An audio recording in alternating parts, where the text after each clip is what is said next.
So మామా bros, hello students, అబ్బాయిలు, మీకోసమే అంతా. ఇప్పుడు ప్రతి ఒక్కరు అంటుంటారా ఇల్లీగలు చేయకూడదు అని. కానీ ఎవడైనా కూడా, ఇప్పుడు నేనున్నా, నువ్వైనా, మేము జాబ్ చేసేటప్పుడు కూడా, అంటే జాబ్ ట్రయల్ చేసేటప్పుడు కూడా కష్టపడి ఎందుకు కూడా తల్లిదండ్రులకు ఇబ్బంది పెట్టడం, డబ్బులు ఏదో మన చేతనైంది సంపాదించుకుందాం, కొంచెమో తగ్గిస్తామని ప్రతి ఒక్కడు ఉంటుంది. ఎందుకంటే కొడుకులుగా కూతురులుగా బాధ్యత అది. వాళ్ళు ఇబ్బంది పెట్టకూడదు, కొంచెమని తగ్గిస్తాం పాపం, భారం అనేది ఉంటుంది.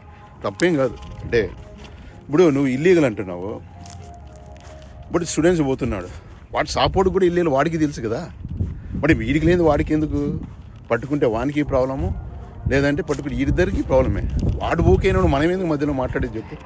మనమే ఎవరు కోనికీసి గొట్టంలో మాట్లాడి చేసుకోండి, జాగ్రత్తగా చేసుకోండి. ఇప్పుడున్న పరిస్థితుల్లో దొరకకుండా చేసుకో. ఎందుకంటే కష్టపడి 40 లక్షలు లోన్ పెట్టి వచ్చింటారు.